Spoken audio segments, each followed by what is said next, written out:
নমস্কার বন্ধু, আজ ছোট মাথা রান্না নিয়ে এসেছি।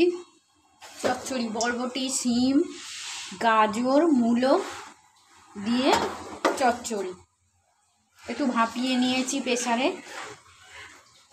একটু ভালো খেতে হয়, ভাপিয়ে নিলে এইভাবেই চচ্চড়ি করবেন, আপনাদের খুব ভালো লাগবে। তেল গরম হয়ে গেছে, শুকনো লঙ্কা পাঁচফোড়ন দিয়ে দিয়েছি তেলের উপর। এবার এটা ঢেলে দেবো প্রেসারে, যেটা একটু ভাপিয়ে রেখেছি একটা সিটি দিয়ে।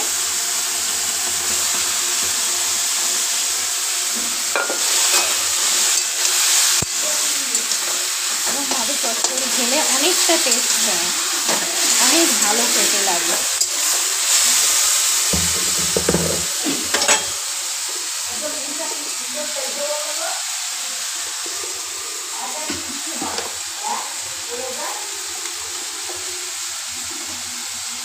নুন দিয়ে দেবো,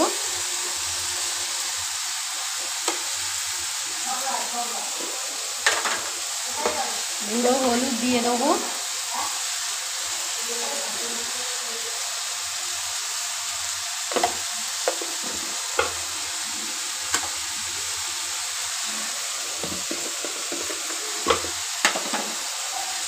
লঙ্কার গুঁড়ো দিয়ে দেবো 1 চামচে,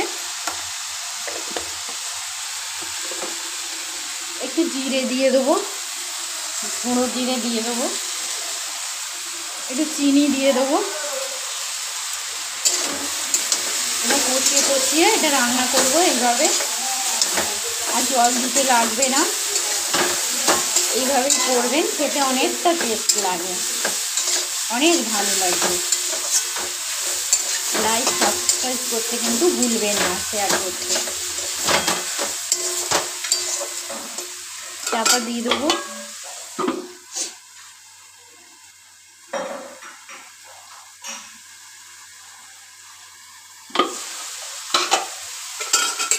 হয়ে গেছে। দেখুন, বরবটি, শিম, গাজর আর মূলো দিয়ে চচ্চড়ি এইভাবে করবেন, খুব ভালো খেতে লাগবে।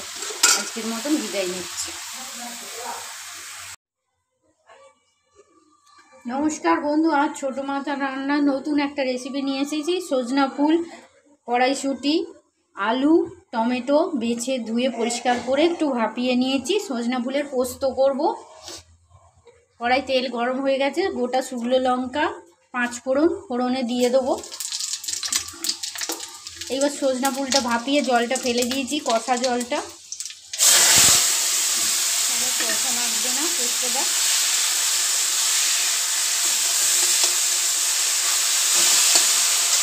নুন দিয়ে দেবো, হলুদ গুঁড়ো দিয়ে দেবো,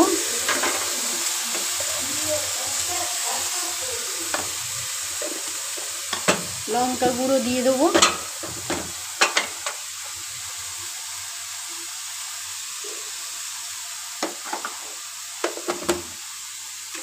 চারটে চিনি দিয়ে দেবো। এইবার ভালো করে নেড়ে নেবো, নেড়ে একটু জল দিয়ে দেবো।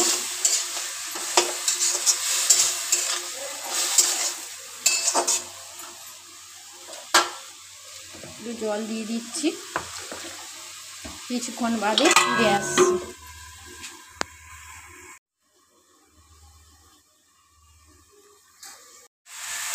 নমস্কার বন্ধু, কিছুক্ষণ বাদে ফিরে এলাম। এটা হয়ে গেছে। এবার পোস্তটা দিয়ে দেবো পরিমাণ মতো, সজনা ফুল পোস্ত।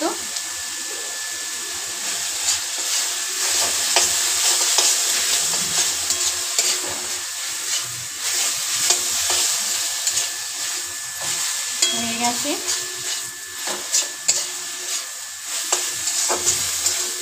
লাইক সাবস্ক্রাইব করতে, শেয়ার করতে কিন্তু ভুলবেন না। এটা রান্না হয়ে গেছে। এখানে দেখুন ঘি তৈরি করছি। এইরকম প্যাকেটগুলো, দুধের প্যাকেটে যে মাখনগুলো লেগে থাকে সেইগুলোকে জমিয়ে জমিয়ে এই যে গরম জলে দিয়ে এটাকে ঘি বার করে নিচ্ছি। কড়াইয়ের মধ্যে দিয়ে দিলাম।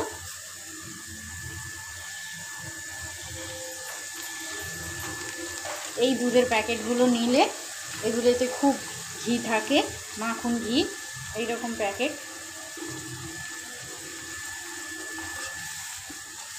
ঘিটা তৈরি করছি। এইভাবে বাড়িতে ঘি তৈরি করা খুব সহজ, আপনারাও করতে পারবেন।